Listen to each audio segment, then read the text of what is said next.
April 2025 is Moon Month on Space Oddities. In a series of videos, podcasts, interviews and discussions throughout the month, we're going to be bringing you everything about the Moon. How was it formed? How did it evolve? What features does it have? If you're new to astronomy, how do you observe it? How do you photograph it? We'll also be telling you about future plans for exploring the Moon. Which countries are flying missions? Why are they going and when? Who will be the first to establish a permanent base on the Moon? What science will they be carrying out? What challenges will they face? How do we discover water on the Moon and how do we use it? We'll take you on the road to the Moon, looking at the Gemini and Mercury programs. We'll tell you about the men who flew those missions, the scientists who made it happen, and how each took human landings on the Moon a step closer. We'll also look at the unmanned Moon missions which charted and surveyed the Moon to prepare for the visits by the Apollo astronauts. And of course we'll also be looking at the Apollo missions, the greatest achievements ever by humans. What did each mission achieve and how did it help us to understand the Moon? We'll look at each mission in detail, from Apollo 11 in 1969 to Apollo 17 in 1972. We'll discuss why humans have not been back to the Moon since, and asking the question of why is it, despite incontrovertible evidence to the contrary, that so many people these days deny the Moon landings ever happened. So, join us in April for Moon Month here on the Space Oddities channel. If you've ever wanted to know more about the Moon, April is your month. Subscribe to the channel and hit the notification bell so that you find out when our Moon Month's events are being shown. We look forward to seeing you. And here you are. Good evening, viewers. Welcome to Space Oddities. Hope everybody's well. As you've just seen, we have started Moon Month here on Space Oddities. In a whole month of programming, we're going to be telling you everything we possibly can about the Moon. And the people responsible for that are Michael, Roger, Daz, Lou, and myself. How are you, gentlemen? Fine, thank you. Lovely, thank you. All good. All good here. Yep. Fantastic, fantastic. So are you looking forward to Moon Month, guys? Oh, definitely. Ooh. Yeah. Yeah. Good. Going to bring back lots of memories. Absolutely. So we thought we'd do the specialist month because of the amount of exploration that's going on with the Moon at the moment. This year there'll be a total of 3 lunar landers on the Moon, and there's a lot more exploration to come. Tonight we're going to tell you who's going to the Moon, why they're going, when they're going, all that sort of stuff. And there are some nations going to the Moon who you might never have thought of going to the Moon. So we'll tackle that a bit later. But first, obviously, the housekeeping. We'd like to welcome you very much if it's your first time here. We hope that you'll stay with us and watch us every week. Keep your eye on the channel because we will be uploading videos related to Moon Month on, I think, more or less a daily basis. There'll be a new video about the Moon for you to watch on the channel. There is a dedicated playlist on the channel called Moon Month where you'll see all the videos listed. So we hope you can spare the time to have a look at them. And if you have any feedback, complaints, disgust, ransom note, kidnaps, demands, anything like that, then obviously we'd love to hear from you. And if you want to write to us, the address is info@spaceoddities.space. And that's the general address for us. So you can write to us about anything that takes your fancy. So also tonight, we're going to be looking at the geniuses on social media again in our weekly Einstein of the Week feature. Apologies that Constellation of the Week will not be appearing this week. I won't blame the person responsible, Michael, but apologies for the non-appearance of Constellation of the Week. We'll be back to it next week. So don't forget, if you would like to donate to Space Oddities, if you'd like to supply us with some money so that we can keep the channel going, then you can buy us a coffee. And you can either scan this QR code or click the link that's just appeared in the chat. Of course, we have the Space Oddities shop. Don't forget, summer is allegedly around the corner. And we have a range of T-shirts and hoodies for your perusal at the Space Oddities shop. And again, you can scan the QR code or click the link that has just appeared in the chat. And there we are. Also, don't forget that we have the viewers gallery coming up later. And if you would like to send your images in to the gallery, Roger will be your friend forever. And you can send them in to gallery@spaceoddities.space, and one image per email, please, if you would be so kind. It makes life a lot easier. And we'd also be grateful if you could supply the image as an attachment in your email rather than pasting it into the body of the email, because that all takes extra time to extract and sort out. So we'd be very grateful for that as well. So let me just see who we've got in the chat. Good evening, Ian. Good evening, Paul. Hope you're well. I see we've got Pauline's here. Hello, Pauline. Nice to see you. And we've got Gerard. Gerard says, nice clear skies again. We'll catch up with the recording later. Have a good show. Sorry you can't be with us again live, Gerard, but I hope you enjoy the show afterwards, obviously. And who else have we got hanging around here? Oh, Gerard has donated some money to us. Thank you so much, Gerard. You are exceptionally generous with your donations to Space Oddities. And we are very grateful for that. Every little bit of amount that you can give, guys, really, really helps us. Every tiny amount. Also, needless to say, every massive amount helps us as well. So there we are. Lee's here. Hi, Lee. Sandra's here. Hi, Sandra. I hope you're well. And I hope you're working towards getting your laptop replaced so that you can join us on the show again, because we loved having you last time. And I think those are the only people announcing themselves in the chat at the moment. So we've got Stuart. There's Stuart. And, Stuart. Sorry, Stuart. Derek is the usual. Oh, Derek's there. Yes, of course. I don't think Derek ever logs off, actually. I think he's just... no. So it's lovely to see you all anyway. Yeah, it's lovely to see you all. Thank you so much for being here for our first live stream of Moon Month. Next week on the Space Oddities, we have, now, Lou, I hope I've remembered his name correctly. It's Dr. Dave Williams, is it not? That is correct. Yes. Could you tell us a bit about him and what he's going to be talking to us about? Yes. Dave is an old friend of mine. I worked with him for many years at the Space Science Data Operations Office at Goddard Space Flight Center. He's a planetary scientist, more of a planetary geologist than an atmospheres guy, which is too sad for him, but that's okay. He has studied the moon. He has worked with the lunar packages that were left on the surface by the Apollo astronauts. I think they're called the LSEP, lunar surface packages, including mass spectrometers, that kind of thing. And if that weren't enough, Dave is an expert on moon trees. And if you don't know what a moon tree is, wait till next week. We have to wait till next week. Yeah. Mm-hmm. So we've got the story of the moon trees, which is a fascinating story if you don't know about them. So we got that coming up. Then on the 15th, we have a moon quiz. Hey. Done by Michael here. Don't worry. It's not one of Roger's. It's one of my. Sorry, Roger. Once bitten, twice shy, as they say. So we've got a moon quiz coming up for a bit of light relief on the 15th of April. We hope you can join us for that and pit your wits against us and the other viewers, of course, to see who's top dog about the moon. So that should be fun. We've also got a live stream, I think, the week after that. Yes, on the 22nd, where we'll be talking about the moon in popular culture. When has the moon popped up in popular culture? And how is it often represented? That's quite an interesting subject. We'll be talking about that. And then the last live stream of April will be a look at moon landing deniers and why so many people who should know better believe that the moon landings never happened. So we're going to be having a good discussion about that. Obviously, we'd like you to join in with the discussion as well on the 29th of April. So those are the live streams that are coming up in April. As I said, we'll be putting videos on the channel that we've created especially for Moon Month virtually every day.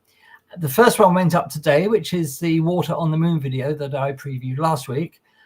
But tomorrow there'll be another one, and then the day after another one, and we'll see how we go through the month. All right then. So what we're going to do now, as always, is go over to the news. So just let me set myself up for that.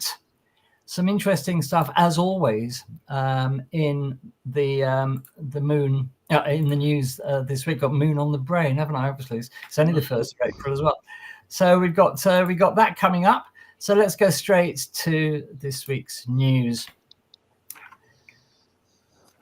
And let me just get rid of that. Okay, so just give me 1 second. I have to manipulate lots of different windows and things here. Where am I looking now? Where am I going? Okay. Oh, look. A moon. Yeah. Just give me 1 second, please. I can't get to the right place here. Oh dear. Okay, just going to try again. So, perils of live broadcasting again. Just give me 1 second to sort this out, and we will do it. Okay, that's more like it. Okay, 1 second.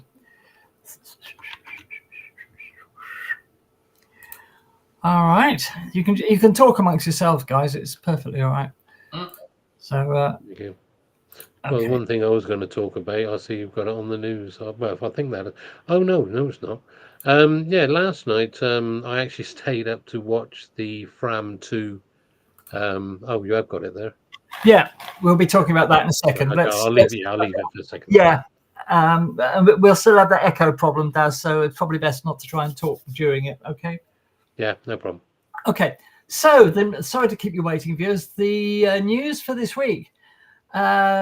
The first news. Now, as you may know, there are new spaceports springing up around Europe.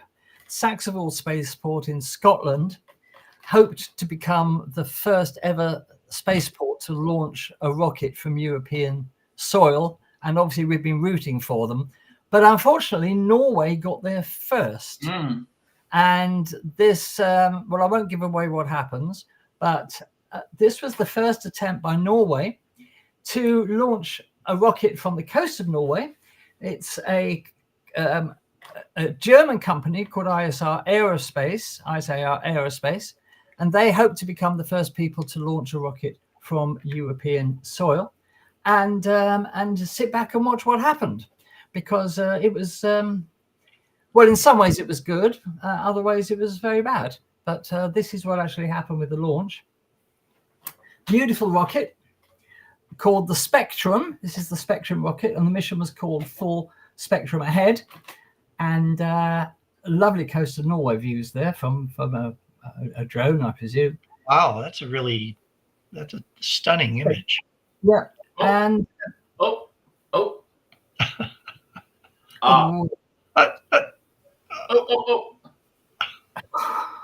Oh dear. I hate when that happens. yeah. Yeah, and I think the most spectacular thing is that. So amazing. Oh gosh. Oops. Yeah. That was So worth the whole thing, just seeing that explode. yeah, Thank goodness it was in the water. yeah, it wasn't far from those buildings, just to the background there. So Well, Norway has become the first country in Europe to launch a rocket from European soil, but it hasn't become the first country to successfully launch a rocket from European soil. And so there's still hope for Saxonwold in Scotland. So we will see. Let's hope so. Yeah. Okay. Moving on, there was another launch this week, the Fram 2 mission. Now, the Fram 2 mission is a private space venture, and it's operated by SpaceX with a Crew Dragon spacecraft on behalf of the entrepreneur Chun Wang, who is originally Chinese, not surprisingly. And it's an all-civilian crew comprising Jannik Mikkelsen, Rabea Roger, and Eric Phillips. And why this mission is so significant, this is the third private Dragon mission, but more significantly, it's the first crewed mission to fly over the poles of the Earth. So instead of being in an equatorial orbit, the spacecraft has been launched into a polar orbit. And during the 3 to 5 day mission, the crew will conduct scientific research, including for the first time using a portable MRI scanner on board. Now that is going to be so useful for long-term space flights, especially to Mars, to have an MRI scanner on board. The first X-rays of humans ever taken in space. They're going to be doing research into female fertilization and more. And this was the view from the Dragon just before separation. There's the separation of the Dragon. Beautiful separation. We were going to cover the launch, as Daz said, but there was a lot of, not exactly secrecy, but there was a distinct lack of information. There was a paucity of information about the whole mission. And it turned out to be just another Falcon 9 launch in the end. So we didn't really think it was worth doing. Views from inside the Dragon. And then they gave us some lovely views of the pole, which looks like this. So don't forget, this is the first human spaceflight ever to go over the poles. North-south orbit, which was really significant. And some lovely views from the Dragon there. So there we are. So good luck with the mission, and we look forward to seeing the science that it produces. Good news this week too about the Parker Solar Probe. The Parker Solar Probe, the fastest spacecraft in space ever, it survived another close encounter with the sun, and it reached its perihelion, that is to say the closest point to the sun, and flew just 6.1 million kilometers above the surface on the 23rd of March. NASA later updated the public, saying that it had survived and the spacecraft was in excellent health. Now, with this flyby, the Parker Solar Probe equaled its own distance record set during its close approach on December the 24th last year. It's the fastest moving spacecraft in space. Does anybody on the team want to know or can guess how fast it was moving at closest approach to the sun? Oh. No guesses? No. Would it surprise you that it was traveling at 6,092,000 kilometers per hour during its latest flyby? Wow. Which is quite amazing. Actually, that looks far too much to me. Hang on, how much was that in miles? I don't know, but it's the fastest spacecraft ever, and it also was the 23rd flyby of the sun done by the Parker Solar Probe, and of course it's measuring the sun's activity, the corona, everything to do with the sun. Now, this is also unfortunately the last flyby of the sun, because NASA are not going to do any more close approaches. It's going to remain in its orbit where it is now after the mission for the remaining part of the mission. And it's got obviously that incredible heat shield, which can withstand temperatures as high as 2,600 degrees Fahrenheit. And it's been examining the sun since its launch in 2018. So there we are. But there's something else. There's some images from this flyby, and also the actual sound of the solar wind. Not sound, of course, through radio, but listen to this.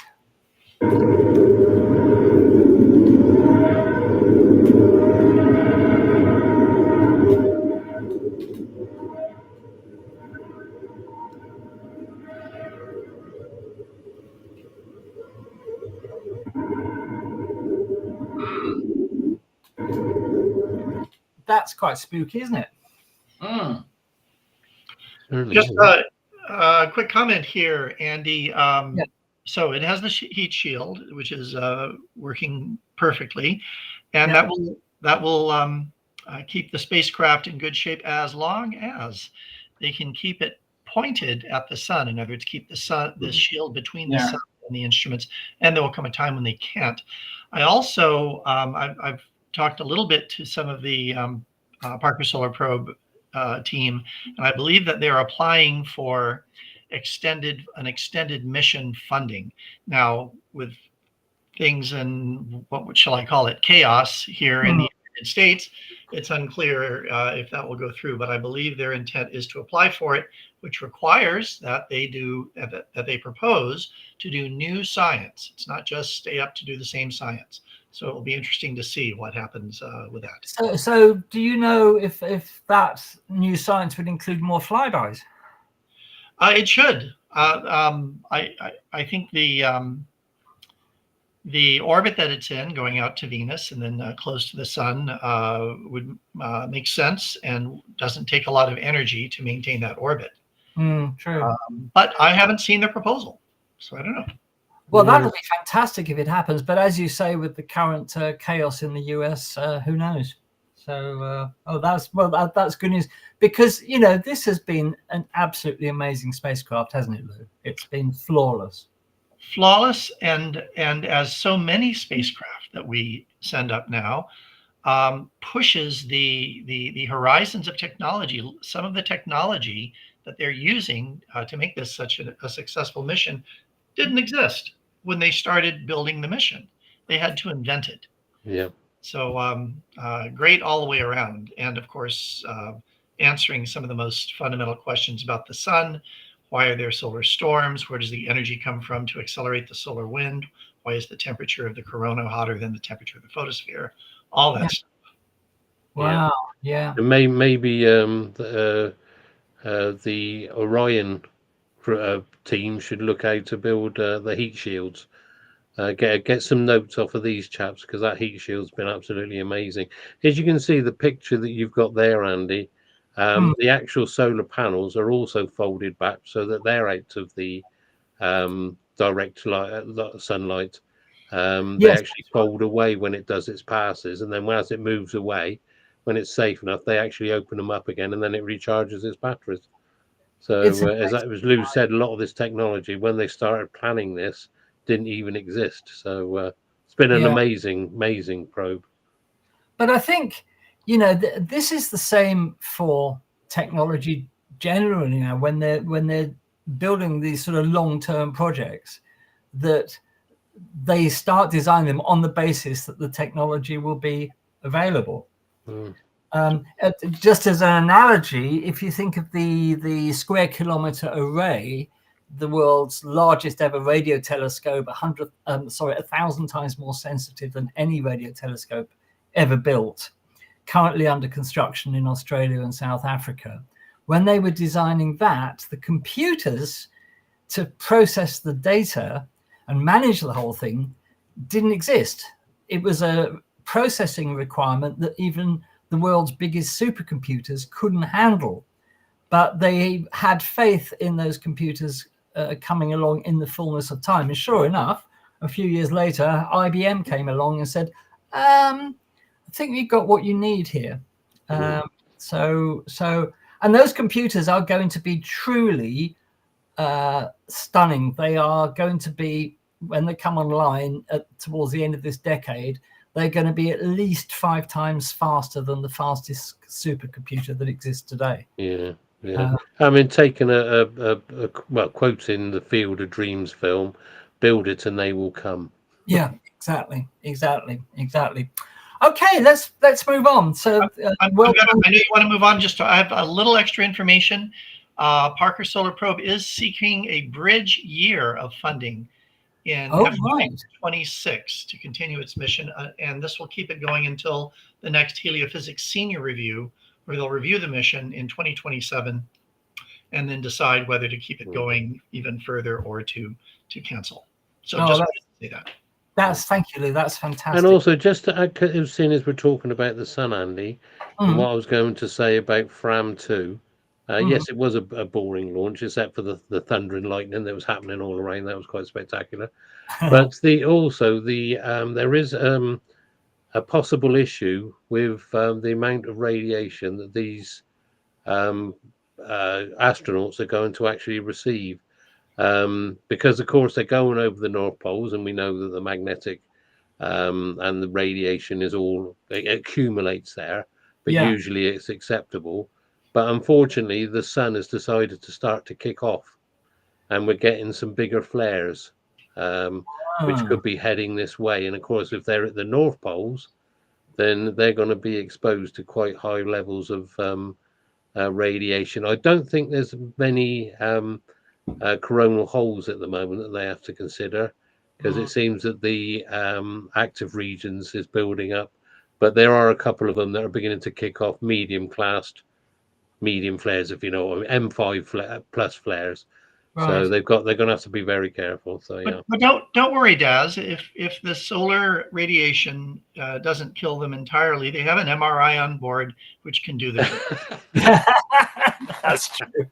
That's all true. good. All Well, good. the thing is, it makes me laugh. They said they've got an X-ray machine. Just stick your hand outside. The energy from the sun, the X-ray energy, will probably make you go translucent.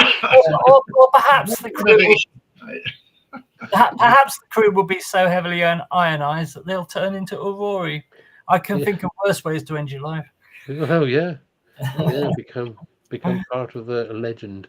But yeah, it was because of course we know about on the International Space Station, they've actually got an area where they keep the water in the actual walls, and when they get large activity on the sun, they move into those areas, so they're actually protected by the water in the cavities in the walls. So yeah, absolutely.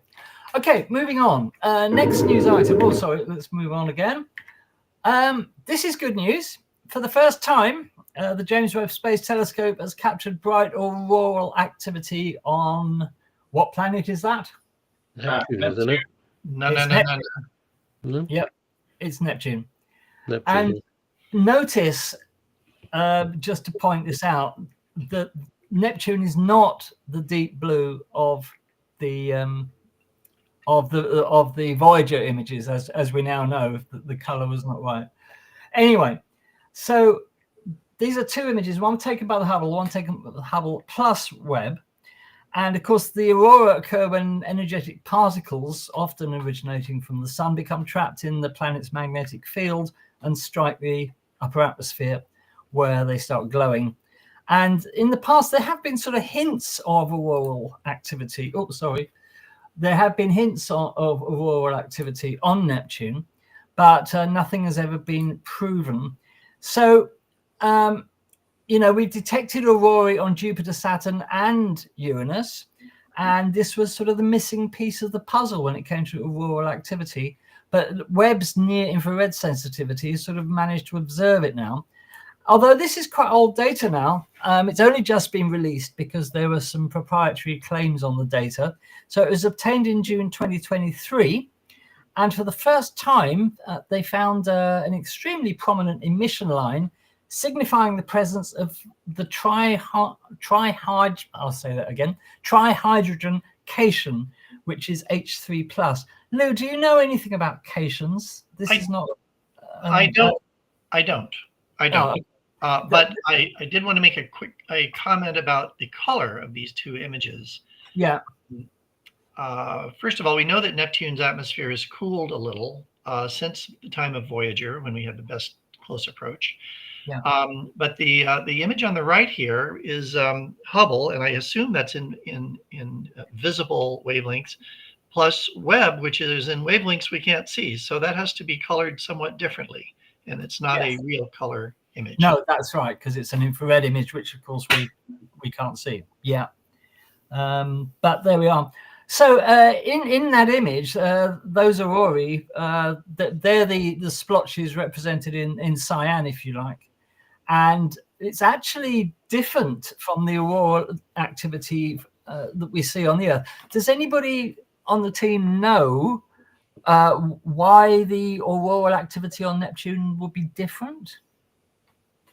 Well, I'm assuming it's to do with the magnetic field, is it? Different than what, Andy? Right. Okay, different in its origins. Okay. Well, from the Earth, it's a different chemistry, right? Yeah. Yeah. The atmosphere of Neptune is mostly hydrogen, then helium, and then a few hydrocarbons. Mm. So it would tend to emit in the ultraviolet, which is why I thought Hull was so excellent at seeing the aurora on Jupiter and Saturn. And so that's one difference. Yeah. Yeah. There's another one as to where the aurorae are anchored, if you like, because on the Earth we know that it's at the poles, but on Neptune it's actually 47 degrees from the planet's rotation axis because of the strange nature of the magnetic field. As you said, Daz, it's to do with the magnetic field, which doesn't anchor itself, if you like, at the north and south magnetic poles near the geographical poles as it does on the Earth, but at mid latitudes. So you know, sorry, Andy, because you can see it does actually straddle the equator, doesn't it? Yeah, absolutely. Which is very weird.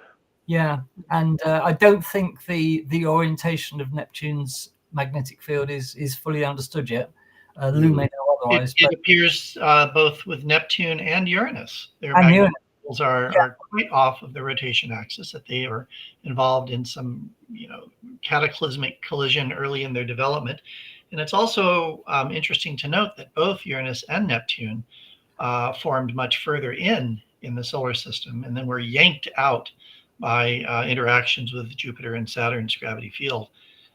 So they've had a very chaotic beginning, and it's not yeah. And of course, you've got to also remember on the Earth, we've got this South Atlantic magnetic anomaly, which is there's speculation that it could be the formation of a new pole, which will make us have 3 poles, which will be interesting. So to have so we've got a similar thing almost happening here now, where a pole could be appearing at any time in the South Atlantic.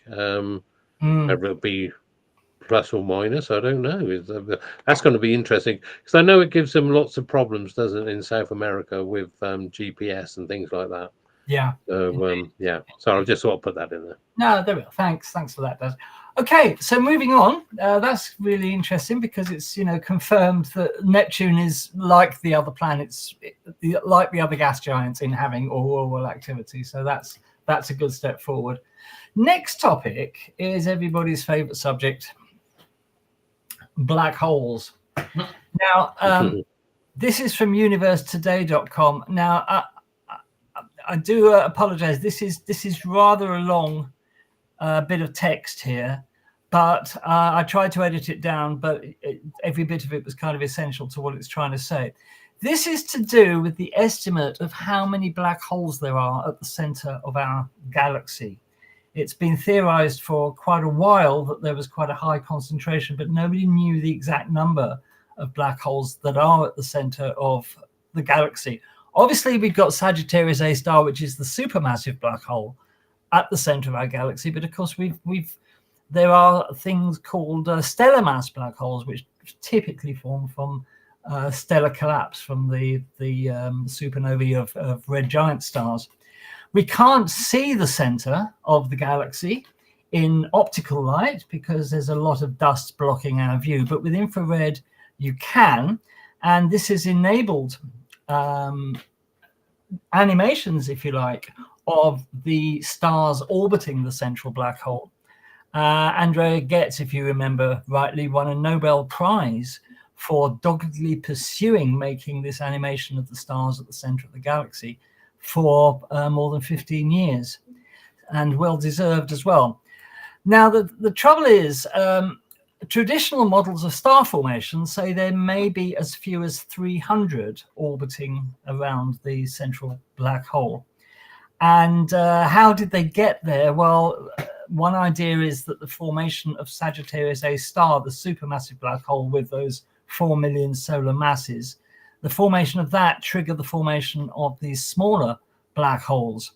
But there's a new study in the journal Astronomy and Astrophysics which suggests it's much higher.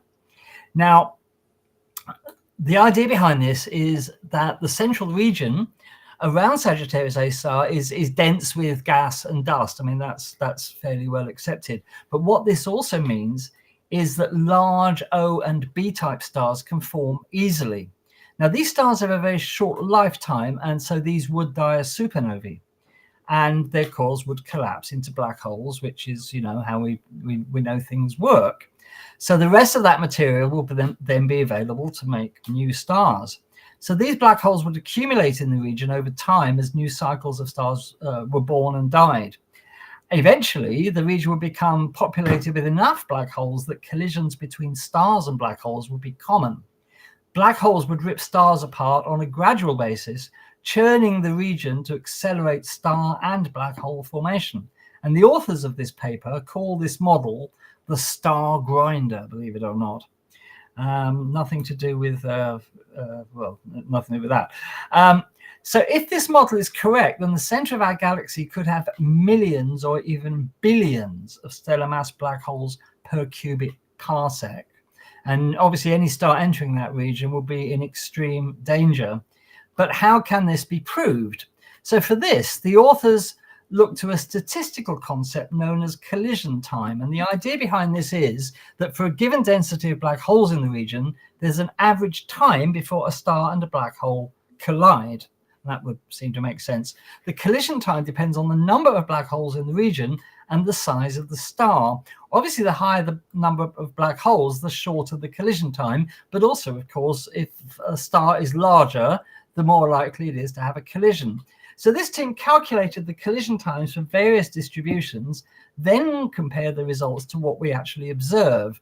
Since the largest stars at the center of the galaxy are the easiest to detect, we have a good idea of how many there are.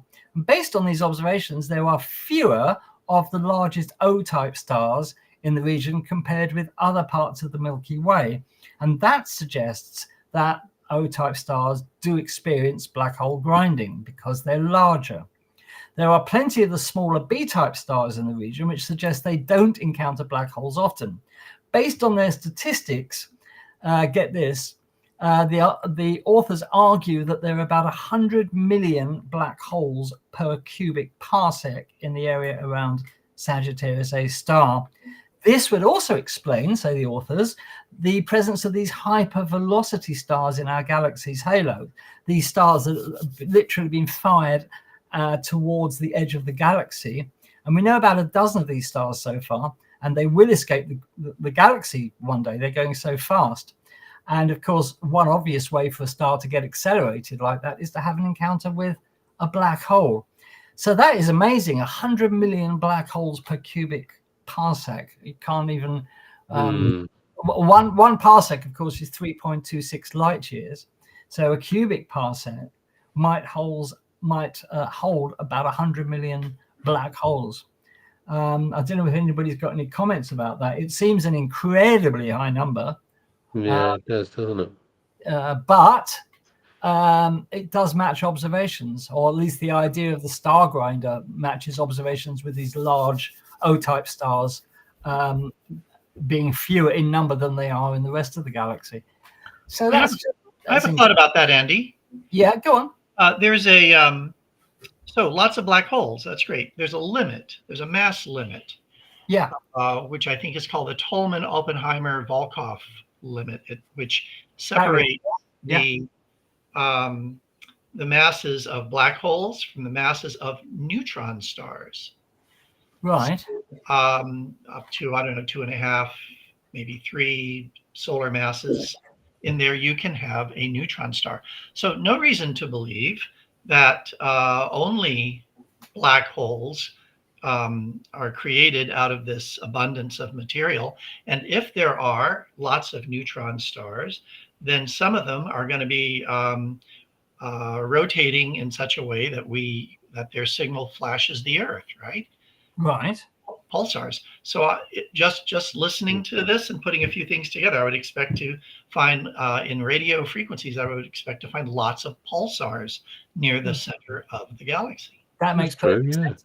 Yeah, definitely. Because I mean, also there is the theory, and there was some evidence produced a few years back, that they think the center of globular clusters, the big ones, that is the actual center houses lots and lots of mini black holes, Yeah. which collide and slowly get bigger.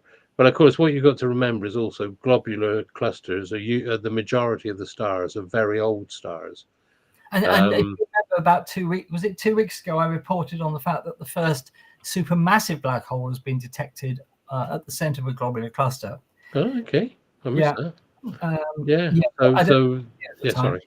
But is that necessarily the case? Could it be a cluster of stellar mass black holes and not one supermassive black hole? Yeah, because they said that these micro black holes they're whizzing around and they tend to merge, and so get bigger.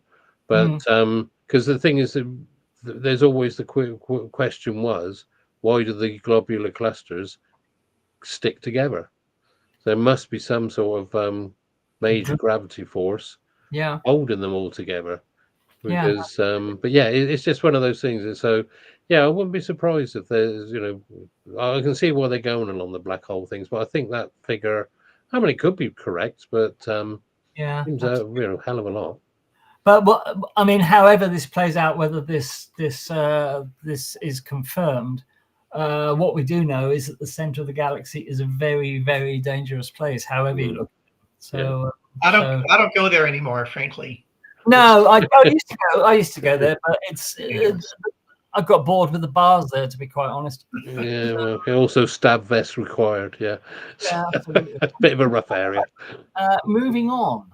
Now, here's an interesting story that you may not have seen in the news. This was from NASA newsletter. NASA engineers have confirmed that the International Space Station has been traveling in reverse for nearly 2 weeks, following an unnoticed thruster misfire during a routine orbital adjustment. Astronauts aboard the station did not immediately detect the change as their onboard systems continued to function normally. However, minor anomalies, such as experiments floating slightly backward and a Russian Progress supply ship experiencing an unusual docking delay, raised suspicions at mission control. At first, we thought it was just space lag, said ISS Commander Dr. Mark Reynolds, but then someone joked that we might be in reverse. And well, it turns out they were right. NASA engineers say the reversal poses no immediate risk to the station, though flight controllers have begun correcting its trajectory, and it should be back moving forwards rather than backwards within the next 48 hours. So there we are. And that is the news for this week.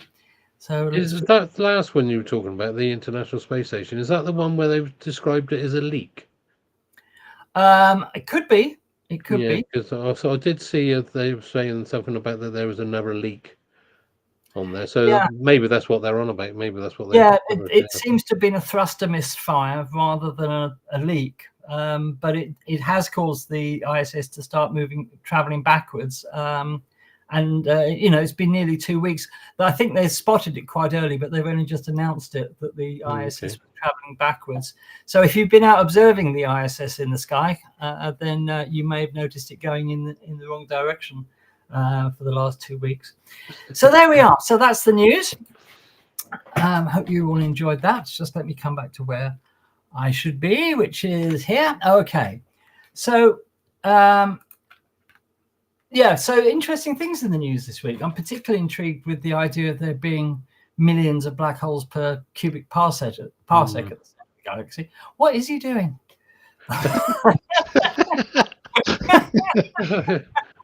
Come back, Michael. All is forgiven. All is forgiven. Yeah. But the black holes. Of course, if you create more mini black holes or intermediate black holes and things like that, you can then start saying, well, maybe they're accounting for a lot of the dark matter. I don't know. This is a watch this space scenario. I need a bit more proof on that one. Not that I know any better. So, but All right then. So let's move on. Don't forget, viewers, any comments, observations, thoughts, do put them in the chat. We've got we have lost Lou, Ian. He's had to go off and do his normal Tuesday evening teaching, unfortunately. But as of May, the teaching's over for the year, so he will be able to stay with us for the duration of the live streams. And there we are. Ian says, isn't that rather more black holes than we're used to? Well, luckily, we're not used to any black holes. but there we are. No. So Paul says,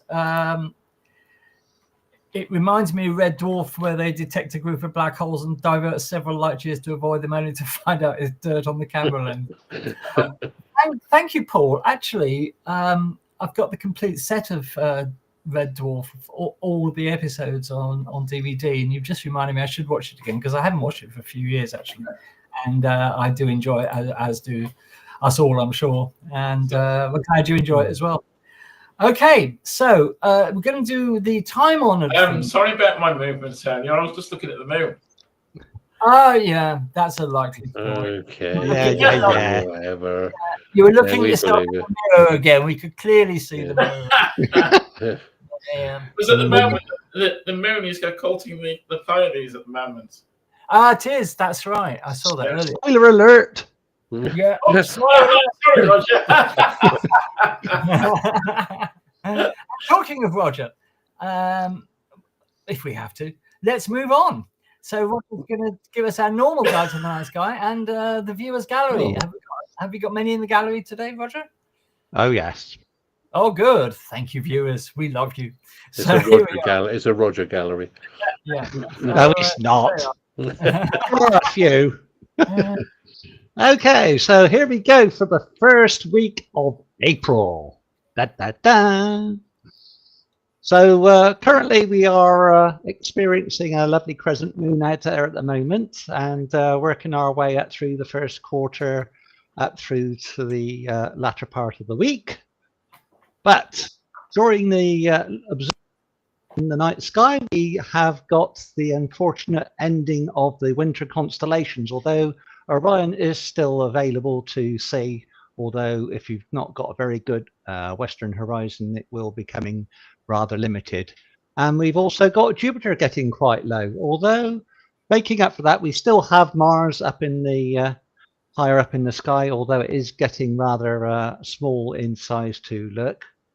But as we work through the through the week, we do have the galaxy clusters of Leo and Virgo to admire, and if you like a few galaxies, then you're in luck. So, as Michael was saying, we do have this very evening, we do have the moon going through the Pleiades. So, if I disappear later, you'll know why. But before sunrise through this week, we do have 4 planets coming up, although we will only be able to see 1 or 2 if you're lucky. We have got Venus, Saturn, Mercury and Neptune coming up before sunrise, although Mercury and Neptune will obviously be a bit more of a challenge, with Saturn a possibility. But now we have got Venus as a morning star. So that's a nice thing to see. So if you're observing through the night, you've got something to look forward to in the morning as well as the dawn approaches. So we are having an interesting and varied amount of images that we have are from our regulars. This first one is M3 from Liam Cornwall, and he's using his C star. And this was 20 minutes of 10-second exposures. And this was what he's managed to that's nice. get. And he's got some nice. very good definition there, and good resolution in that image there. Yeah, very good. Right down through the core there. So well done, Lee. Yeah, because on Saturday I was also able to get the C star out, and I was imaging a galaxy. I haven't heard of it much, and it's M100. And it's the Blower Galaxy, which is a nice face-on galaxy towards us. It's very small, very far away, and I think I got about 40 minutes on it, and you just get. And then the battery ran out. I should have put it on charge, but there you go. Yeah, but no, you were just beginning to define the spirals. Very nice. All right. Very nice. Well done. Okay, so we've got the pinwheel from Jerry Delay, and he's managed to do 40 times 5 minutes on that. And these got some amazing details there. Yeah, that's lovely. Very good. Yeah, Lots you of, can also see the halo of the material around Yeah, the things. That's absolutely gorgeous and lovely colour as well. I like that colour. Yeah, lots of dark lanes there and stuff. Yeah, and there's also although the supernova's well and truly gone now from last year, hasn't it? But it's got some star forming regions, as you can see, for the brighter spots in the spirals. Well Nice. done. Very nice. And we've got one from we've got a few images from Vera Lebry here to celebrate the forthcoming solar eclipse that happened at the weekend. So this is the Warsaw Astronomical Society, and as you can see, there was quite a good turnout from the membership there. I'm sure that they had quite a few members of the public that were interested to see what on earth a group of people were up at the sky, and I'm sure they became well aware of it. So there were 20 of them there, and I love that. It's inevitable that some of them brought their pets to watch the eclipse. For some of the visitors. Yeah. And also betting one of them is Sirius. Sirius, the dog star. Sun dogs, eh? Sun dog, yeah. Sun dogs, look, real sun dogs. Yes. There's a sun dog either side, look. Yeah, absolutely. And another one here of an interesting alternative way to view the eclipse. And before we get to that, we've got some images in the different colors here. So wow. Got some good images there. Well done. We had just a small sliver out of the sun from here in Spain, but Chloe and I went outside and had a look, and it was great. Of course, she was completely nonplussed, and said, "Yeah, it's nice, yeah," and that was it, and went back to bed. So you have to try. I mean, you have to try. But she is looking forward to the total eclipse, I can tell you that. So, and here's some projection images using a pair of 4x40 binoculars. Yeah. Ah, look at that. Yeah. Yeah, that works quite well. A friend of mine here actually created a pinhole camera to see it. And he said it was really good. His daughters were well impressed. So that's what it's all about. Yeah, a calendar will do it, but then you've got hundreds of them. Hundreds of them. Yeah. Well, after that image, that's really good. And we've got the whirlpool from Dave Garside. 8 hours integration. That's lovely. Oh, wow. That's really lovely. Look at that. Got some nice dust lanes through that. Yeah, absolutely. Yeah, there's no doubt they're interacting, is there? Definitely. Okay, so we've got last night's moon from me, and I like it when it's quite a thin crescent, and you've got some nice, interesting termination there on some of the larger craters there. We had very bright Earth shine on that last night. Beautiful. Yeah. And speaking of that, here's some images I took of the Earth shine. The Earth shine, yes. It's lovely when you catch that, isn't it? Absolutely lovely. Oh, that's nice. Yeah, well done, Roger. That's an amazing amount of detail for Earth shine. I mean, we didn't see that much. How long was the exposure time for that? It was about a second. About a second. Yeah. But that was just using my digital camera with a telephoto lens. That's beautiful. That one on the left is worth framing, isn't it? That's beautiful. I mean, I don't think you might get the resolution, but the picture does show some stars in the background as well. Yeah, you can see them. Yeah. Yeah, absolutely. Yeah, beautiful, beautiful. Yeah. Oh, there we Anyway. So just to finish off, we've got some solar images from this afternoon. So sort of hot off the telescope, so to speak. So we go from left to right, we go white light, calcium, and then over on the right is the hydrogen alpha. Lovely, isn't it?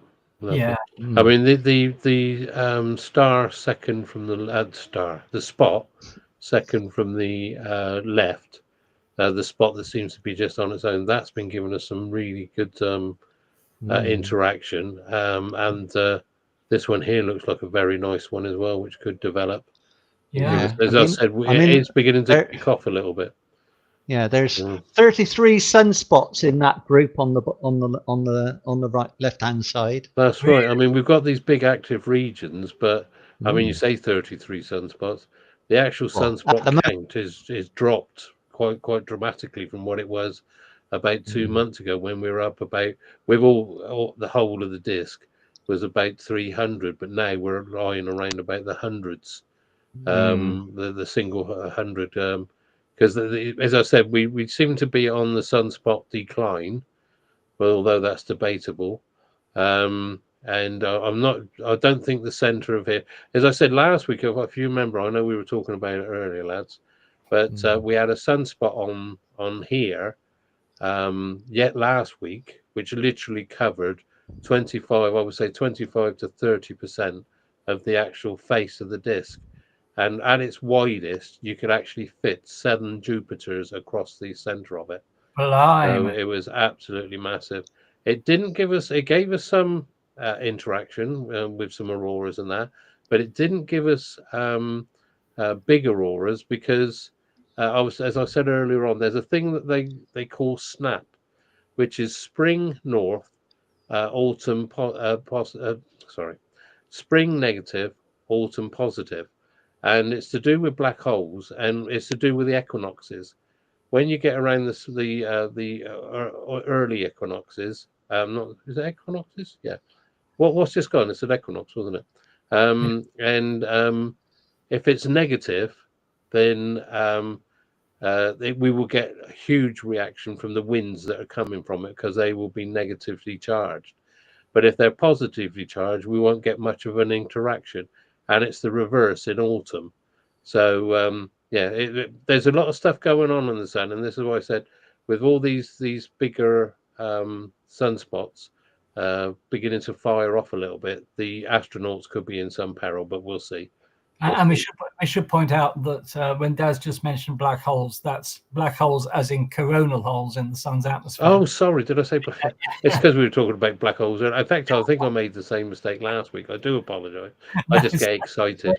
So coronal holes, yeah, coronal. If anybody gets worried about any black holes coming near, black holes are straight through the centre of the sun. So that would be interesting. Yeah, it would. Okay, thank you very much. That's it. Yep, that's it for today. And nice. thank you, viewers, yet again for sending in your images. And I'll just give the address once again if you would like to send us your images, particularly your eclipse images from the weekend. Send them in. That reminds me, I have got my time lapse I forgot to show. Yeah. Oh, okay. And I've got one as well, if you don't mind. Okay, go ahead. I'll let Roger do his. Yeah. Right. Roger's is far better than mine, anyway. Okay. Okay. And don't forget as well, viewers, that if you send us images, then you get your own little gallery on the Space Oddities website, which is https://spaceoddities.space. And you just have your little gallery with your name there, so that you can direct people to show them your astronomical images. So there we are. Okay. Yeah. Let me just put that up. Hang on. Do excuse me. I'm using a temporary mouse at the moment. I'm not quite used to. There we are. Try that one. Right. Okay. So this is the time lapse over the 2-hour period. Unfortunately, it was pretty much clear apart from 1 or 2 moments. So I pretty much got it all. So here we go. It's lovely. It's lovely, isn't it? That is really good work, Roger. You can even see definition on the actual moon's Yeah, you could see edge the there. sort Yeah. the profile of the moon there. Yeah, very absolutely. nice. Yeah, lovely. Let me Lovely. just try mine. Just make sure. There we go. Right, I'm going to share. Right now, now what I'm going to have to do is I'm going to have to speed through this. Hang on, it's Over gone that, again. we're going to be here for about an hour and 20 minutes. But we were going to show this is how we were going to show it on Saturday. Daz, it's we've- gone again. Can you put it up on the screen? It's gone. It's gone again, is it? Mm. Okay then. I'm still showing it, so hide. It was there. It's not there, is it? No. Oh, Right. Okay then. Right. Okay then. What we'll do is we'll come off of that. There is if I one there. can. Let me just. There is a screen share from Daz there. Yeah, hang on. Just let me see if I've got it here anyway.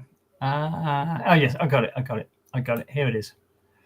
Okay, there you go. You had me worried then. Right, let's just hope this works. So what I'm going to do is I'm just going to move the slider along because we'll be here for about an hour and 20 minutes. I didn't catch the end of it because the clouds really piled in then. You'll see some black spots, blank screen for on a couple of occasions. That's when the cloud got really thing. So here we go. Here it comes. I'm sliding. As you can see, the clouds whooshing across the surface of the sun. It takes out those little black, active regions in the center. As you can see, it's getting thicker and thicker. And in the end, I just end up with a ghost. So there's no point in carrying on. So hopefully we're going to show that. But as we said, overall, and as Roger said, it was over 2 hours. So yeah. Yeah, and again, if you look at, you can see that there. You've caught some detail on the edge of the moon there as well. Very, very. If we just take it back a little bit. Sorry, just because also the clouds also act as a filter as well, which helps. Yeah. Hang on, let me put it back on the screen for you. There you are.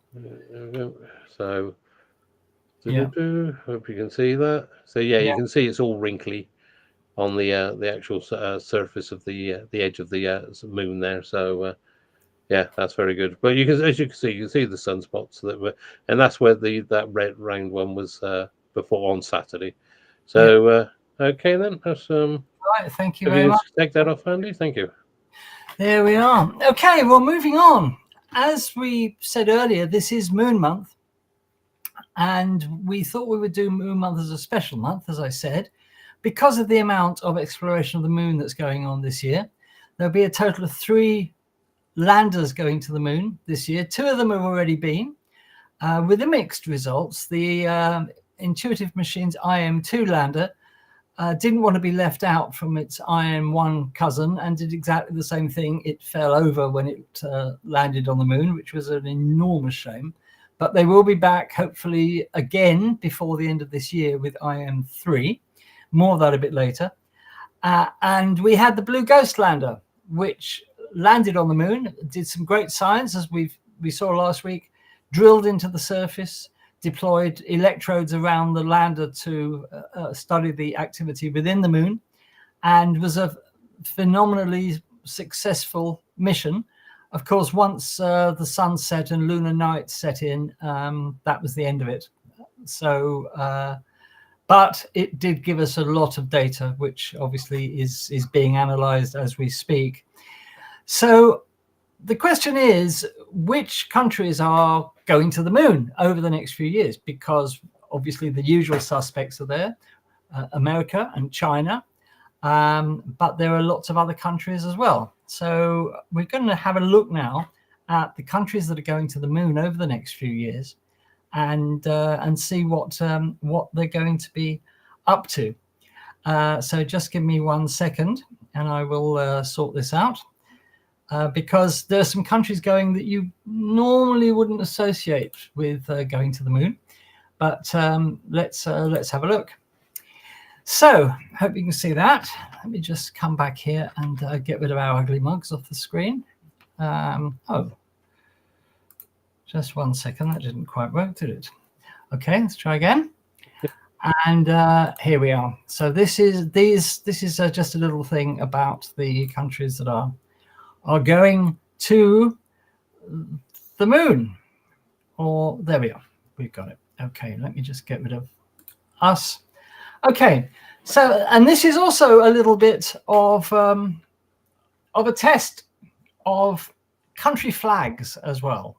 So let's have a look at the first country. So, team. That is that New Zealand or Australia? Australia. Is it? You sure?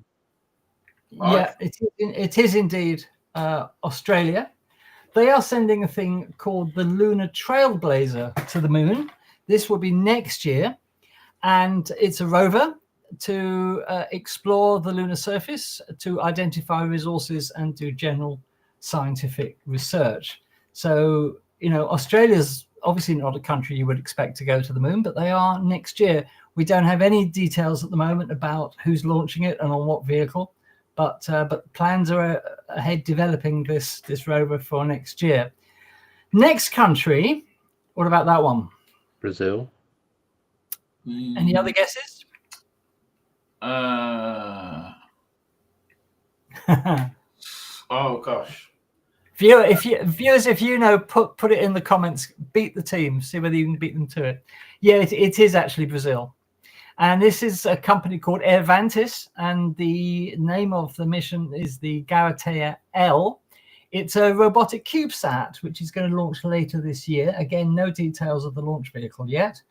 You can suspect that SpaceX will be launching a lot of these, obviously, but we don't know yet. And it's a proposed lunar CubeSat mission developed in partnership with whom? With the UK Space Agency and the European Space Agency. Hey. And it's going to conduct scientific experiments in lunar orbit, but it is just a CubeSat, a little thing. But it's great to see Brazil going to the moon, is it not? So that's good. So there's Brazil. I don't think we need to ask what flag that is. Obviously, it's China. China. And this is the Chang'e 7 mission. This is a compound mission consisting of a lunar orbiter, a lander, a rover, and a mini flying probe, going to be launched next year on board a Long March 5 rocket. And it's designed for in-depth exploration of the South Pole, trying to find that elusive water. And it will deploy a suite of instruments, including an orbiter to map the area, a lander equipped with scientific payloads, a rover to traverse the lunar surface, and a mini flying probe to access and analyze shadowed regions that are otherwise difficult to explore. So China moving forward to fulfill their ambition, ultimately, of putting people on the moon. But they obviously want to survey the South Pole, because that's where we know a lot of water ice is that can be useful for future astronauts. So in lots of ways, and that's Chang'e 7 moving forward. Of course, China hoped to set up a joint moon base with Russia around the end of the decade, and this is all in support of that. Then after that, they're going to launch Chang'e 8, which is a technology demonstration, if you like. This will be in 2028, again on a Long March 5. And building on Chang'e 7, it's going to test critical technologies to not just find the water ice, but they're also going to try using the regolith to build structures in a little experiment, which will be done with a 3D printer. So this 3D printer, there'll be a scoop which will scoop up the lunar soil or the regolith, and try and print something with it. And that's really interesting stuff. So we look forward to that mission. The next country, well, obviously not a country, it's Europe. Yeah. Which is a continent, as some people don't fully understand. It's a communications relay satellite launching next year, but it's launching aboard the next Blue Ghost lander. And this is called Lunar Pathfinder. It's a commercial partnership with, fanfare please, Surrey Satellite Technology. Okay, Ray. It's a pioneering satellite designed to support the next era of lunar exploration by providing reliable communication services in orbit around the moon and for lunar surface vehicles. And it's going to host experiments that will investigate the possibility of using current Earth navigation satellites for lunar navigation, perform laser ranging measurements, and provide radiation data from around the moon. So again, the UK moving forward to the moon as well as part of Lunar Pathfinder. Surrey Satellite Technology Limited, in case you're not aware, is probably the world's premium builder of satellites. And they build more satellites than any other company. And obviously, being British, we're very proud of that fact. So moving on. Also from Europe, the Delft University of Technology in the Netherlands are launching their first lunar Zebro mission. This is a series of robotic swarming rovers. So these are autonomous rovers that will operate in communication with each other. And they're sending the first one to conduct radiation measurements and demonstrate innovative exploration techniques on the moon. So good luck to the Delft University of Technology in the Netherlands with that. Again, good to see Europe moving forward to the moon as well. Also, from Europe, the Lumio, which is the Lunar Meteoroid Impacts Observer. This is another CubeSat launching in 2027. Don't know the vehicle yet, but it might be Ariane, who knows? And the objective here is to detect, quantify, and characterize meteoroid impacts on the moon's far side this time, to improve our understanding of the environment there. And it's been developed by an international consortium, including Argotec and Politecnico from Italy. And it's going to operate in a halo orbit around the Earth-Moon L2 Lagrange point. And it's got a custom designed optical camera to observe and record lunar surface impacts occurring in the moon's shadowed regions. The mission aims to provide a comprehensive model of meteoroid flux in the lunar vicinity. Now that's going to be a really interesting mission as well, because I don't think anybody's done any sort of permanent observation of meteoroids hitting the moon. Also from Europe, Prospect, and this is a suite of instruments rather than an actual mission. But it is flying on an Intuitive Machines lander. Let's hope it doesn't fall over. And Prospect stands for Package for Resource Observation and In Situ Prospecting for Exploration, Commercial Exploitation and Transportation. That has to be the longest contrived acronym ever. It aims to investigate the presence of volatiles, including that precious water ice in the South Polar regions. And it's a suite of instruments developed featuring the Proceed drill and the ProSpar miniaturized laboratory. Both of those flew on the IM-2 mission, but of course couldn't do anything because the lander fell over. And it's going to try and drill up to 1 meter below the lunar surface, extract samples and analyze them with that onboard laboratory. And this is again part of NASA's Commercial Lunar Payload Services initiative, and Intuitive Machines are delivering that payload in 2027 on their lander. Okay, so moving away from Europe, we go to India.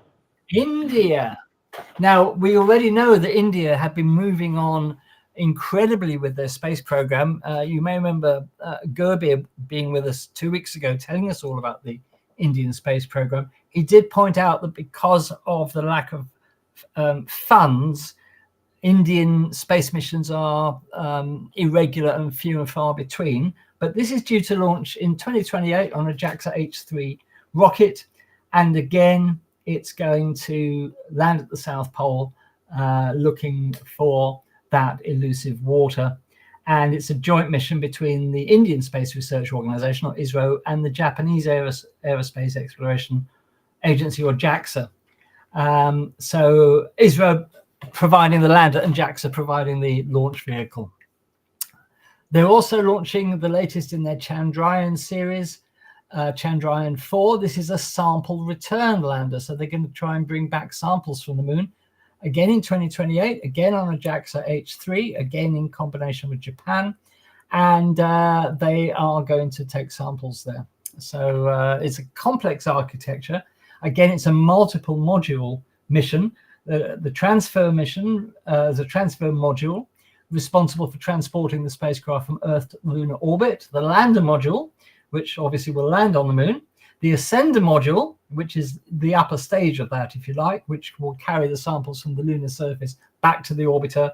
And the re-entry module, which will bring the samples back through the Earth's atmosphere.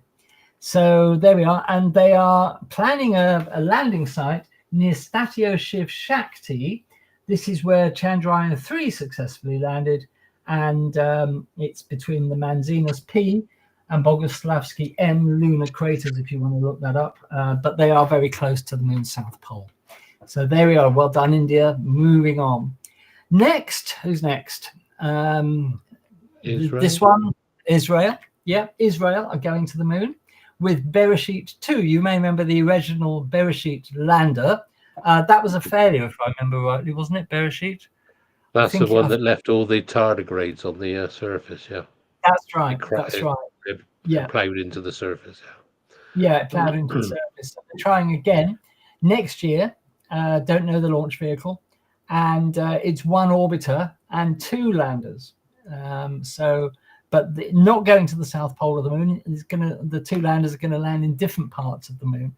We don't know where yet, but they perform an imaging mission of the moon that could last for several years.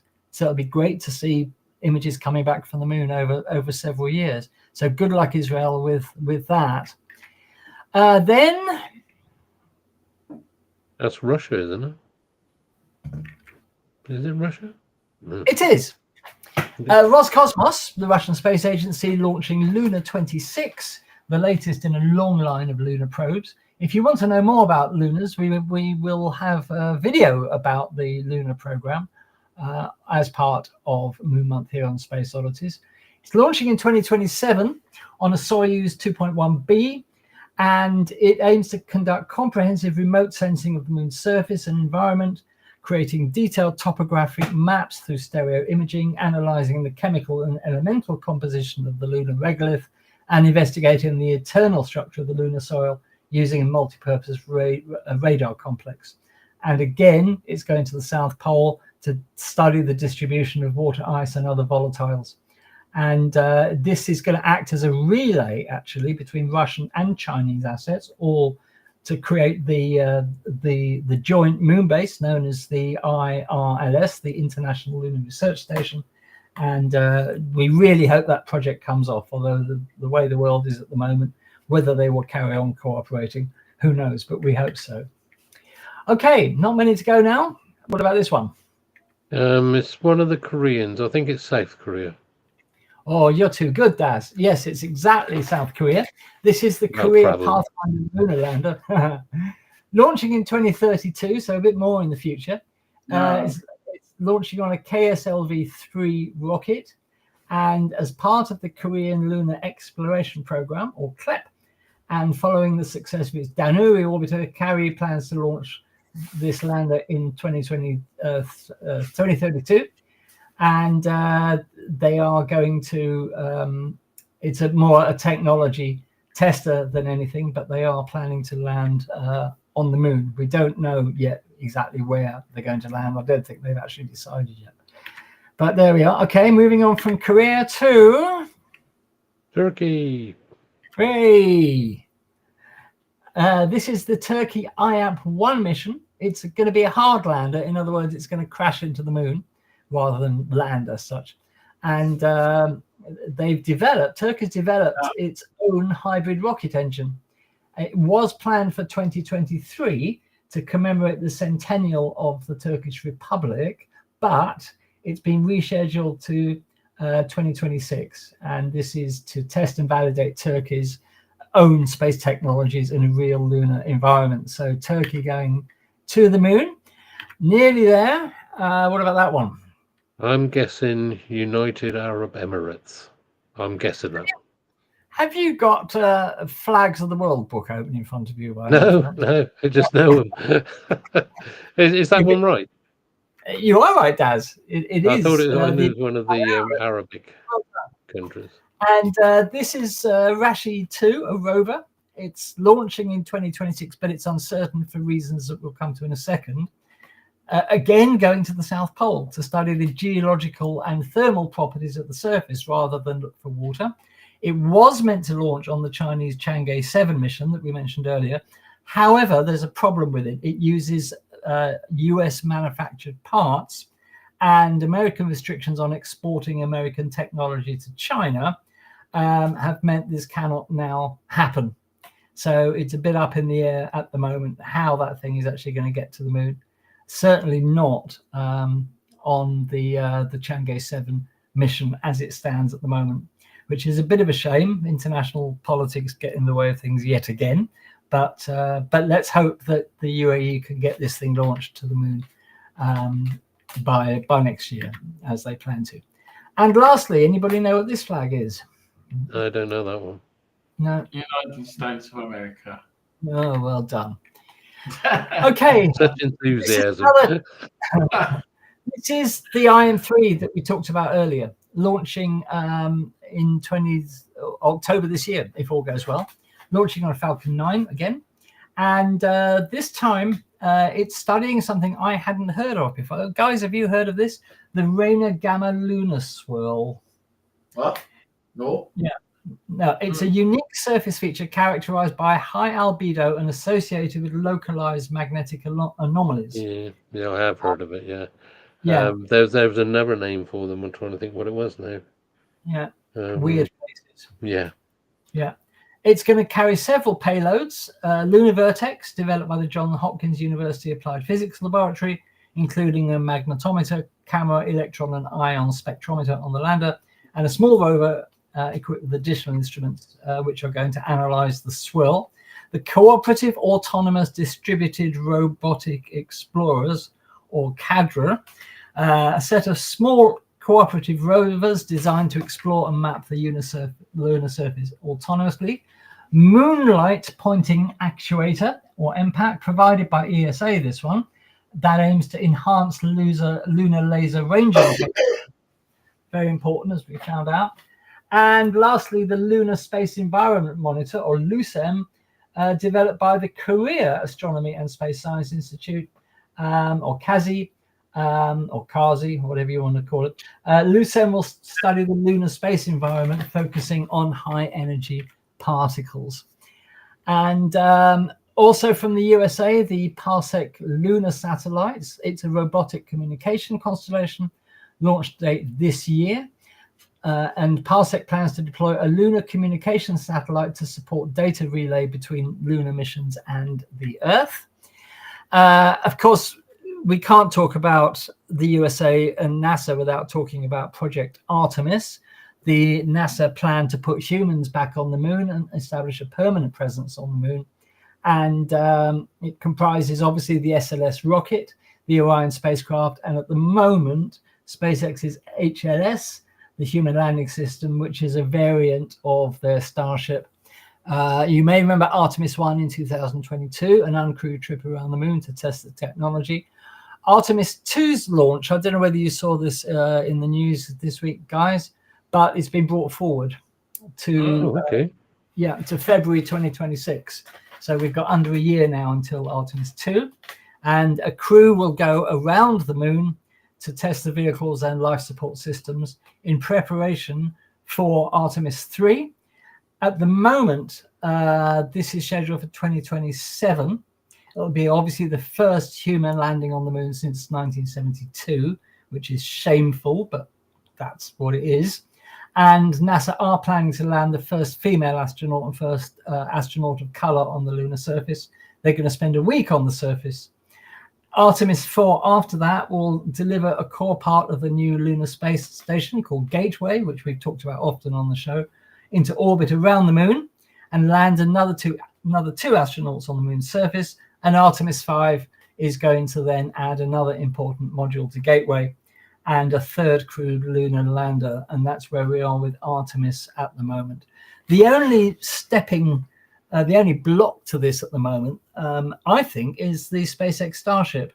because if they're planning Artemis 3 in 2027, it only gives SpaceX 2 years to sort out their current problems with exploding starships, and B, to develop in-flight refueling, because before the Starship embarks for the moon from Earth orbit, it has to be refueled, which could be, estimates vary between 10 and 15 flights to refuel the Starship in orbit. So 10 or 15 Starship launches within a couple of weeks to refuel the HLS in Earth orbit before it leaves for the moon, but importantly, before its fuel boils away. And you have to do that within a couple of weeks, because otherwise the fuel does all boil away. So whether SpaceX will be able to do that in 2 years, I have my doubts. But anyway, there we are. And that's it. That's it. It's a bit long, but there we are. So as you can see, this is one reason why we wanted to bring you Moon Month this month, because you've seen from this that only this year there are lots of missions going to the moon. So it's an exciting year for lunar exploration. Andy, can I just show you something? I've just got to take my back screen off. We were talking about the Rainier Gamma lunar swirls. Oh yes. I've got an image. Let me just take my virtual background off for a second.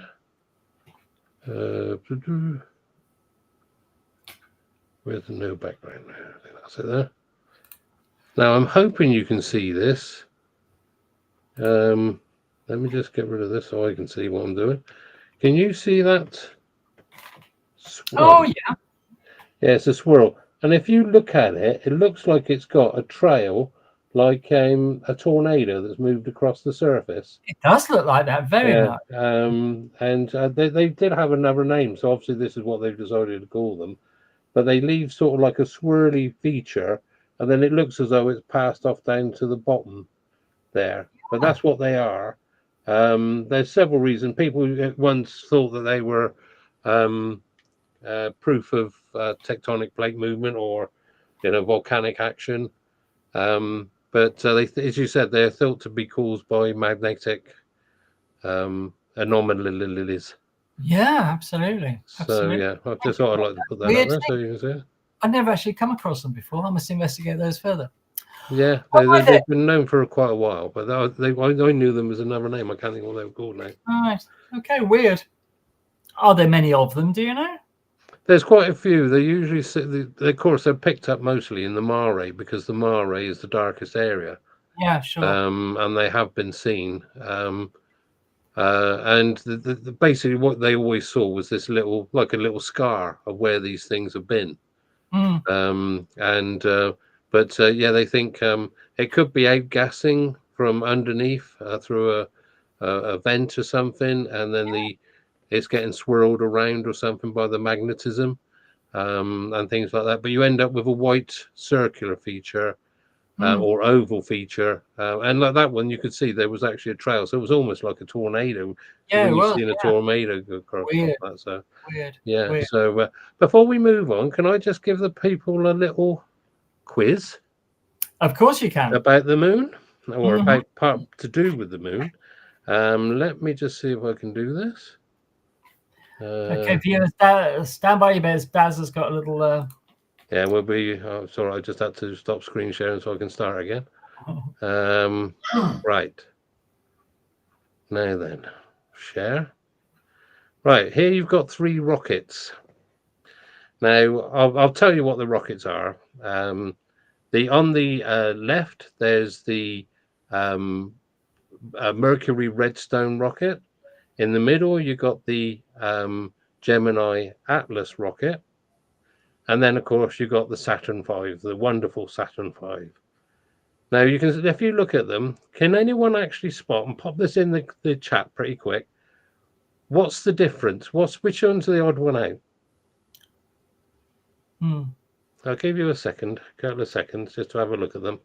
Guys, I hate to correct you. Is not the one on the left the Atlas and the middle one the Redstone? That's correct. Yeah. No, that's the I'll tell you why in a minute. Okay. The redstone is on the left, definitely. Okay. Looks like an atlas, but never mind. Yeah. What do I know? So basically, what I'll tell you now, because you've had a few seconds.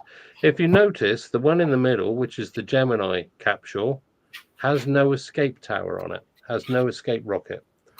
And this is because on the left you've got the Mercury capsule, which was launched by the Redstones. And then, first of all, they were actually launched by the Redstones. Then the Geminis were launched by the Atlas, and of course, then we got the Saturn V launched by the massive Saturn V rockets. But if you look in the one in the center, it has no escape tower. That's the Gemini, and what it is the capsules are different designs. They were designed by two different people, and the Gemini rockets, instead of having the escape rocket tower on the top, they used ejector seats, which luckily were never used, were never tested, were never actually used in action, sort of thing. And the reason that the designer of that one, he wanted to use ejector seats rather than the escape rocket. And the thing was, when they were tested before any flights happened, they were tested in an atmosphere of pure nitrogen. Well, of course, we know at this time they were using pure oxygen when they were actually being manned. And the astronauts were actually thinking, wow, hang about, are we going to fire pyrotechnics in a capsule that is absolutely saturated and under pressure with pure oxygen? But luckily, it was never tested because they were more concerned about if you've got, because if it's under pressure, then the oxygen actually is forced into your suits. And if your suits are saturated in oxygen, they will burn very readily. And so they will just come out as flaming torches. So that's what they're going to. But that is the difference. I just wanted to put this up because I didn't know this, that the Gemini capsules did not use escape rockets. They used ejector seats. The closest it got used was Gemini 6, which I won't tell you about now because that will come up later in the month. So but that is the difference. And so I just thought I'll put that up there. So if anybody actually knew that, so thank you, Daz. Amazing that they had ejector seats. I mean, from the look of it, I mean, they would be firing them out sideways, wouldn't they? I mean, exactly, yeah, they'd be firing them outside, and of course, if they're going sideways, and if there's any explosion or any flames and all that, they're going to be firing out into it. So there'll just be a little ball of burning flame on the end of a parachute if they're lucky. Thank God they were never used. Yeah, absolutely. So, there we go. A question just a little bit trivia. Question for you from Alan. Daz, were they called transients or transient phenomena? That's it. But I think they were called lunar transient phenomenon. That's the one. Yeah, that's right. Yeah. So that's right. Yeah, well done. Thank you, Alan. Thanks for that. Yeah, and Ian says James Bond, very James Bond. Very James Bond. Having those ejector seats. So yeah, absolutely. So there we are. Don't forget, guys, please like and subscribe. Oh, hang on, the camera's gone off for some reason. Just give me a second. Okay, yeah, do like and subscribe. It really, really helps us with Space Oddities if you could like and subscribe, but especially if you would be so good as to leave a comment on the video on YouTube after it's there. Then please do, because the YouTube algorithm looks at the number of comments that a video gets before deciding whether to recommend it to YouTube viewers. And unfortunately, because we have the live chat on the live stream, we don't get any comments actually on the video, which means that the YouTube algorithm thinks it's not worth recommending to many people. So there we are. So yes, please like, subscribe and comment. You'll be doing us a great favor because it really helps us a lot. Okay, let's move on. We come now to our weekly feature, the Einstein of the week. Here's where we delve into some of the lunacy that I've seen on social media this week relating to space or indeed science in general. Some of these are just, they're always unbelievable, and these are all taken off social media. So just let me put this up for you, and we will go and award our Einstein of the week. So there we are. Okay, just let me get back to where I need to be. Okay, so Einstein of the week. Here we have this week's Einsteins of the week. And the first one is from a very confused person. And this is what they said. Got a question for NASA. I have a public question for NASA that I would like to ask. The world is round. How can you escape it? The world is like a sphere. How do you get to the atmosphere? Well, obviously, we're in the atmosphere. So there you go. For example, there's a door when you leave a house, just like a ball in the world has a door to exit. The sun is thousands of miles away, but our heat cannot withstand it. How can you withstand the heat from Earth? Can you go and live in outer space? Does anybody have a clue what this person is talking Yeah. No. Okay, then. Does anyone know a good therapist?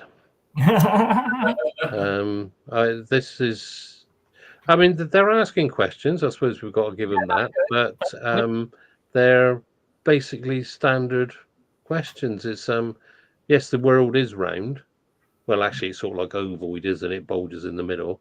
The world is like a sphere. How do you get to the atmosphere? Well, as Andy said, we're sitting in the atmosphere, and it's above us.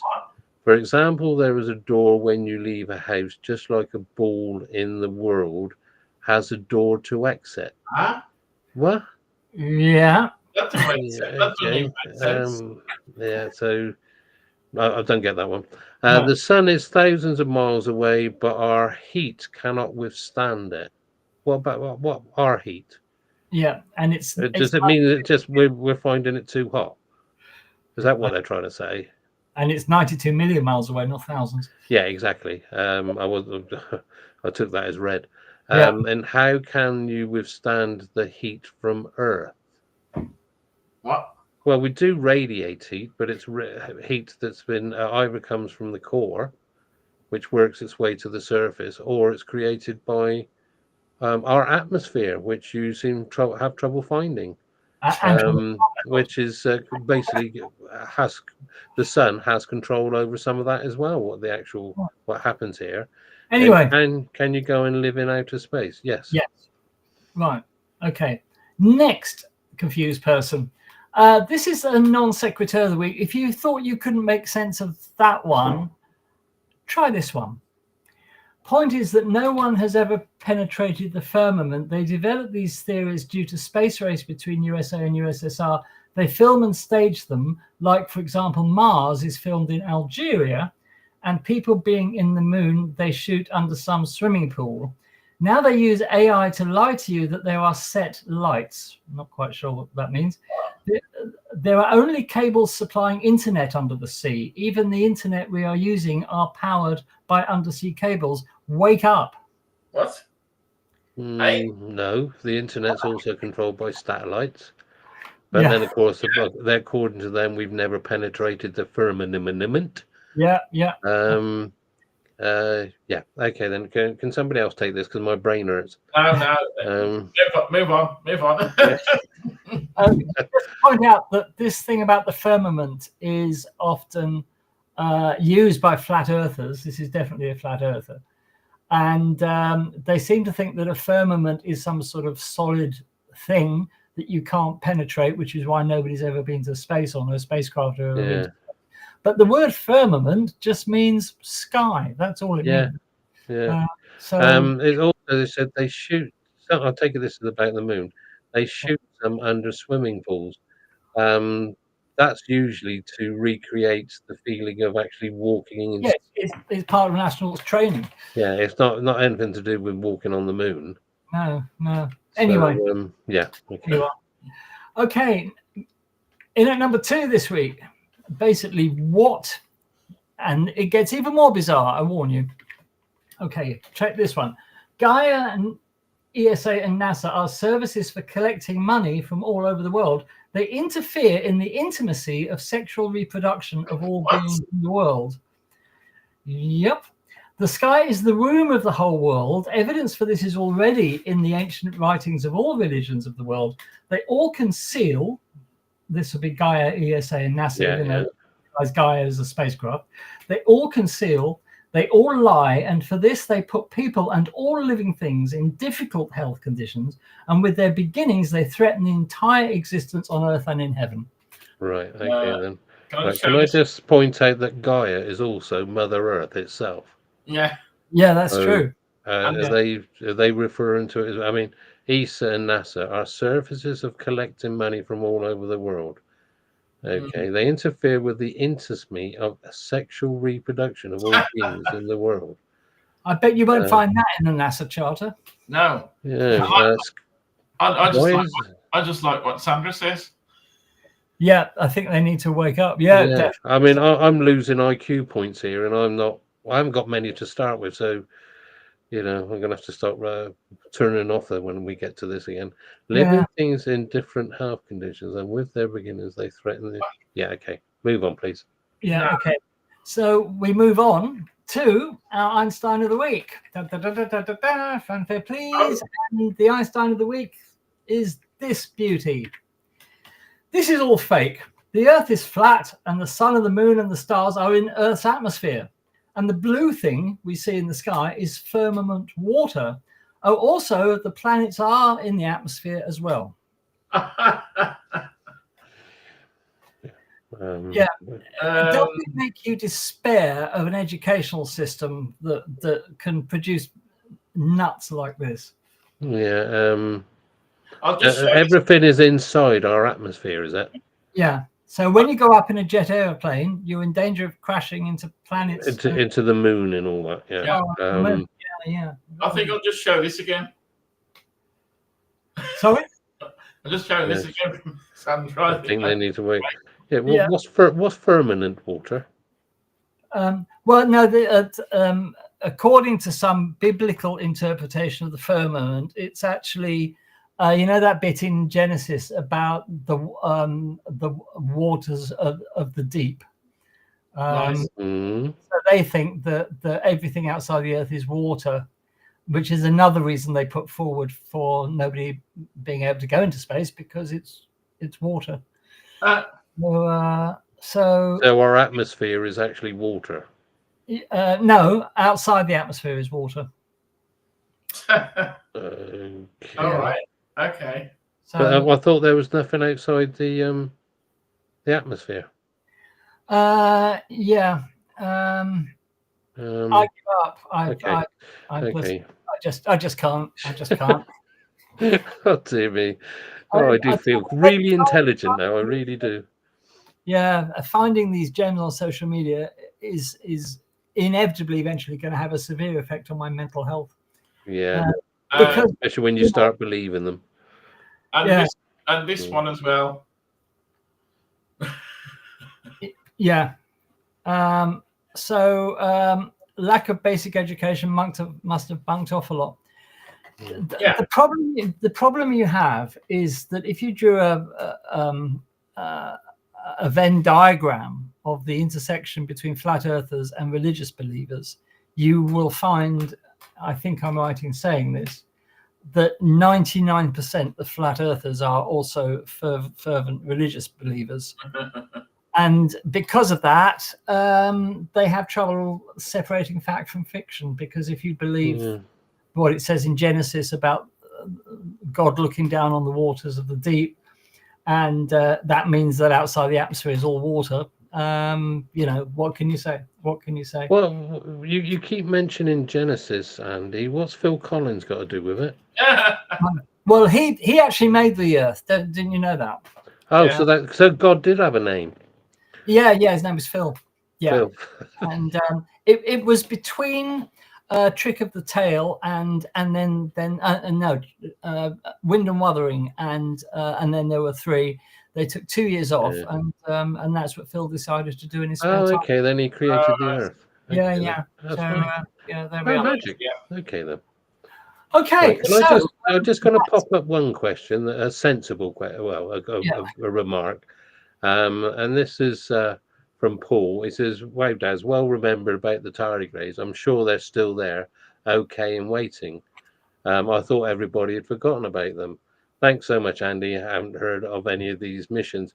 But the thing is, Paul, what you got to remember, these tardigrades have been sat up there now for several years, being irradiated.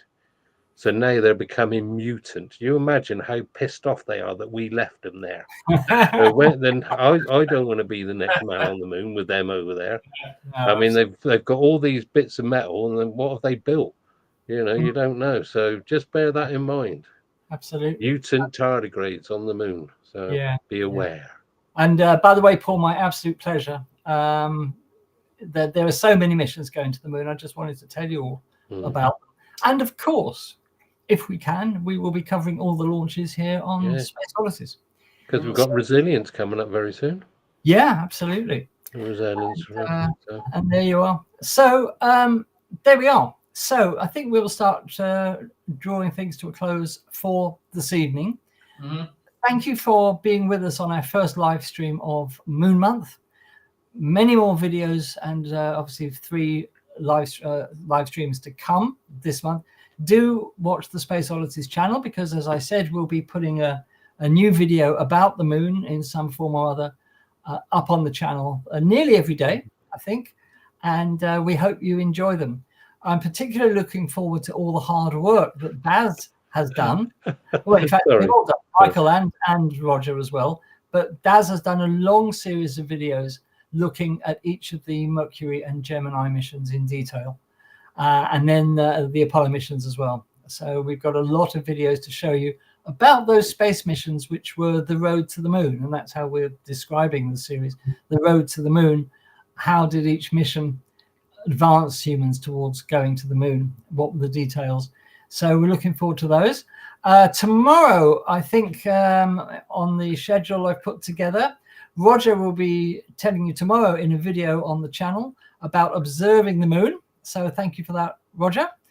And Michael has also done a series about the unmanned probes that went to the moon, that surveyed it and photographed it in preparation for the Apollo missions. Really interesting missions. We'll also tell you about the Russian Voskhod rovers, because the Russians put landers on the moon, rovers on the moon, in fact, back in the early 70s. Not many people seem to remember that these days. We've got lots of stuff coming up for you. We've got a lovely video from Lou coming up in the very near future about the evolution and the formation and evolution of the moon. And we got all sorts of stuff. Yeah. If there is anything you would particularly like to know about the moon, viewers, then drop us a line at info@spaceoddities.space and tell us what you would like to learn about the moon. And if we have time this month, we'll certainly look into making a video about it if we think people would like it. So, you know, we are in your hands, really. Tell us what you would like to see. And a nice Genesis reference there, Lee. Yeah, Jesus, he knows me. Yes. Jesus knows my name. Yeah. So there we are. And so there we are. Derek says, let's get that. Great show again, entertaining and informative. Good night, folks. Thank you very much, Derek. Thank you for being here. And there we are. Lee says, thank you, chaps, for a great show tonight. So there we are. It's our absolute pleasure, Lee. We will be back next week when Dr. Dave Williams will be telling us the fascinating stories of the moon trees. And if you don't know what they are, tune in and find out, because it's a fascinating story. All right, then, guys. Thank you for being here. There, we will see you next week. Have a fantastic week, everybody. Hope your weather's good. It's been a glorious couple of days here in Spain. Cloudless skies and t-shirt weather after the 3 weeks of continual rain that we had. Seems to have gone now. So I'm very happy because there's a new Indian restaurant that has opened in the city of Girona, not far from me. So I'll be checking that out Thursday night. Hurrah, a new Indian. And we've also got a Chinese. Always thinking of his stomach. Always thinking of his stomach. Yeah. Well, don't blame you. Don't blame you. Well, if I don't, nobody else will. So, so there you are. Sandra, see you next week too. Thank you for being here. And from all of us at Space Oddities, take care, folks. Thanks for being here, everybody. And thank you for your donations. And we'll see you next week. Yeah. From Bye for now. From Roger and myself. Bye-bye. Bye-bye. Keep looking at the